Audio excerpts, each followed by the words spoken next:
कोटद्वार में घूम रहे निराश्रित गौवंश के लिए निश्चित गौशाला की मांग नगर निगम से कई समय से चल रही थी, जिसको देखते हुए नगर निगम कोटद्वार के द्वारा काशीरामपुर तल्ला में नदी के किनारे निराश्रित गौवंश के लिए नई गौशाला का निर्माण किया गया, जिसके लिए नगर निगम बधाई का पात्र है।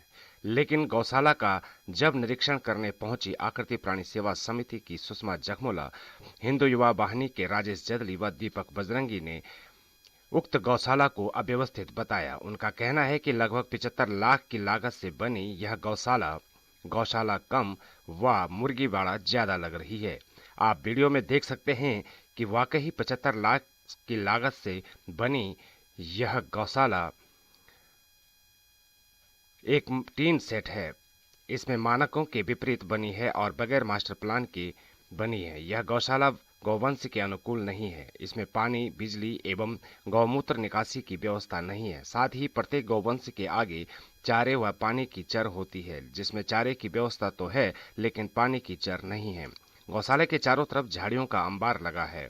यहाँ तक कि सर्दियों में कोहरा गौशाला के अंदर तक जाने की संभावना है, क्योंकि गौशाला चारों तरफ से खुली है, जिससे कि यह वहां पर रह रहे गौवंश को ठंड से मरने की पूरी आशंका है। कुल मिलाकर उपरोक्त तीनों लोगों का मानना है कि 75 लाख की लागत से हाईटेक व्यवस्थित पक्की गौशाला बन सकती थी, लेकिन कहीं न कहीं नगर निगम व कार्यदायी संस्था द्वारा निगम के पैसों की बंदरवाट की गई है और मात्र खानापूर्ति की गई है।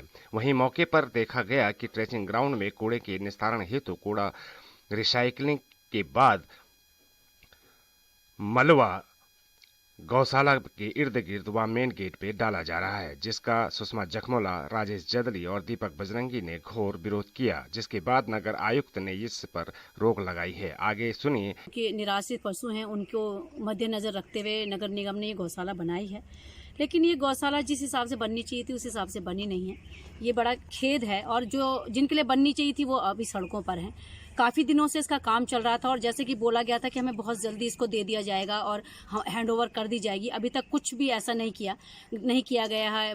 एसडीएम सर का भी ट्रांसफ़र हो गया, नगर आयुक्त सर का ट्रांसफ़र हो गया, अभी नए नगर आयुक्त महोदय आए हुए हैं। लेकिन मैं उनके पास 2-3 बार गई हूँ इस मुद्दे को लेकर के, लेकिन उन्होंने मुझे एक जैसे कहना एक संतोषजनक जवाब नहीं दिया।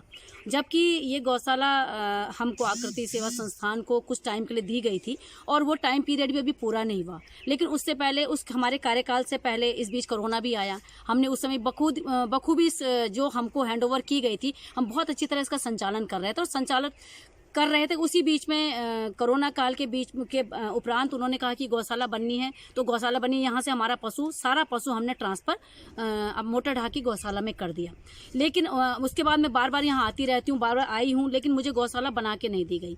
अब इस समय भी अगर देखिए लोगों का जो प्रेशर है, पूरे समाज का, पूरे कोटद्वार का जो प्रेशर है हमारे ऊपर आ जाता है कि आप गायों को उठाइए। लेकिन अब ये बताइए हम गायों को रखें कहाँ, क्योंकि गौशाला भी तैयार होकर नहीं हमें हो ही नहीं है पूरी। आप देखिए ना तो बिजली है यहाँ पर, ना पानी है यहाँ पर, और जिस तरह गौशाला बनाई गई उनको तो रखा ही नहीं गया जो पॉइंट होने चाहिए थे। ना अंदर पानी की व्यवस्था है। और जिस तरह आप देख रहे हैं जो गौशाला बनी आप देख रहे हैं, इसमें पहले पशु रहेगा कैसे। नीचे पूरा टीन बनाया गया है, जिससे ये गर्मी में भी बहुत परेशान करेगी।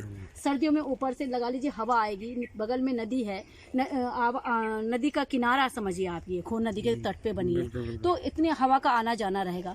तो उस हिसाब से गौशाला ना बनाई गई, ना हम लोगों को पूछा गया, ना डॉक्टरों की इसमें कोई राय ली गई है, जो जहाँ तक मुझे जानकारी है। और दूसरी तरफ से इस तरीके से पूरा जंगल है, मैं कहाँ में रखूँ।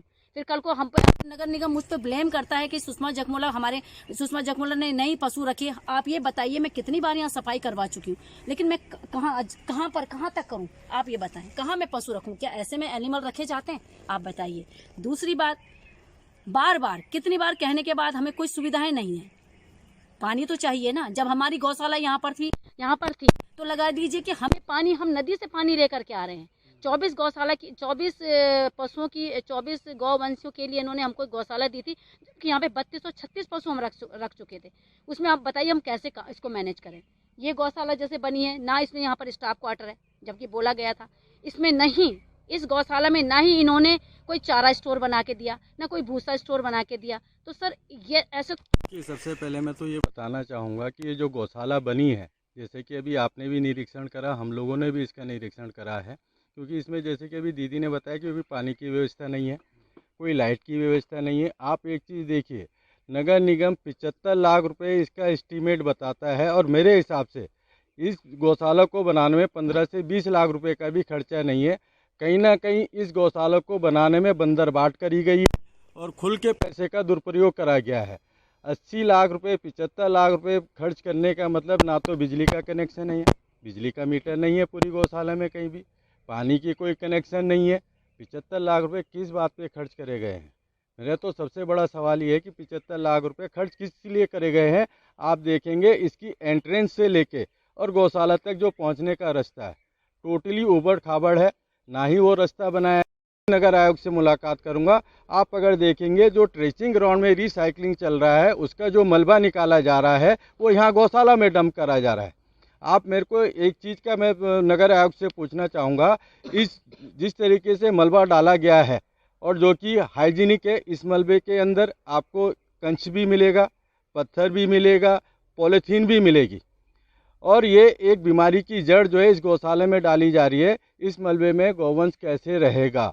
और इस मलबे के बीच में गौवंश अगर रखे जाएंगे तो कहीं ना कहीं वो बीमार होंगे, उसकी जिम्मेदारी कौन लेगा? पर लेकिन क्या है, ये सब आपस में अंदर खाने खेल चल रहा है।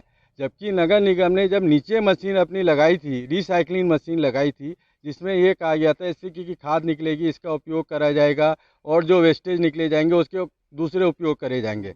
क्या नगर निगम यही उपयोग कर रहा है कि मतलब जो है गौशाला में इस तरीके का जो है मलबा डाला जा रहा है, मतलब गौवंशों को बीमार करना चाहते हैं यहाँ ला के? ये तो नगर आयोग जो काम कर रहे हैं यहाँ पे हमारी समझ से बाहर है। और इसी विषय में हमने नगर निगम में एक सूचना के अधिकार में सूचना लगाई है, जिसमें हमने 10 बिंदुओं में जो है सूचना मांगी है इस गौशाला से संबंधित।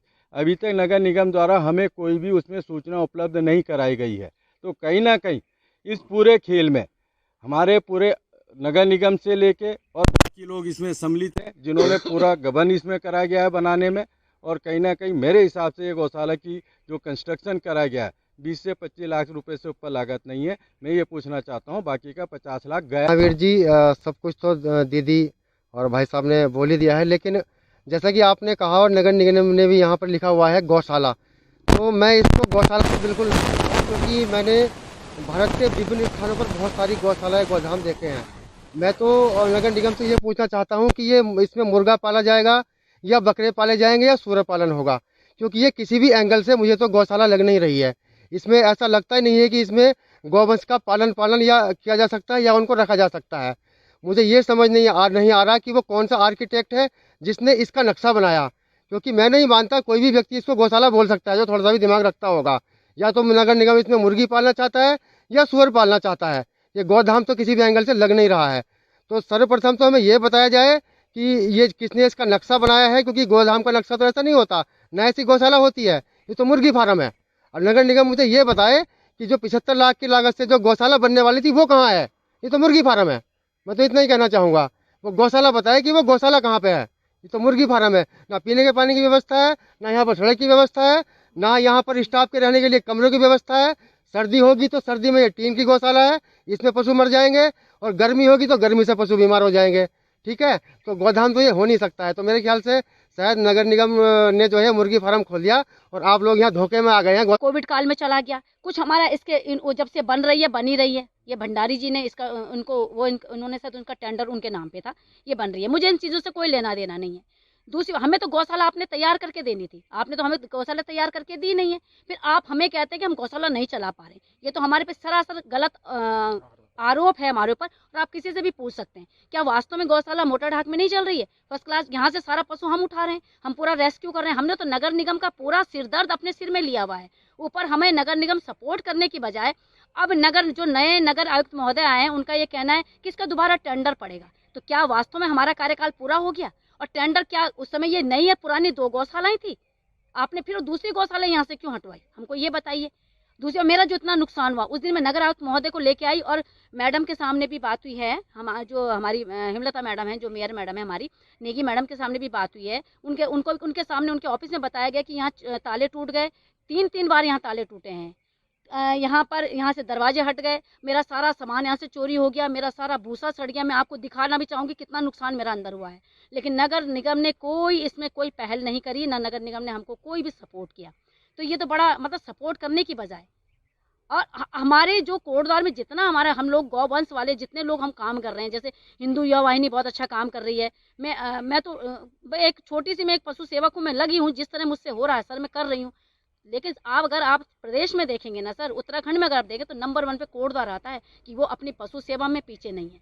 आप उत्तराखंड पशु कल्याण बोर्ड से पूछ लीजिए, वहाँ भी हमारे रिकॉर्ड बने हुए कि हमने हम लोग किस तरह गौ सेवा करते हैं। वास्तव में गौ सेवा करते हैं हम लोग। प्लानिंग का हमारा जो ट्रेचिंग ग्राउंड से हम लोग का रिसाइकिल कर जो इनट आ रहा था, उसको गौशाला के आसपास बड़े बड़े गड्ढे थे, उस गड्ढे को फिलअप प्लान करने के लिए था, ताकि हमारा जो गड्ढे पूरा भर जाए, ताकि हमारा बरसात में एक लेवल सा मिल जाए, ताकि उसमें घास और जो भी जमे वो जमे।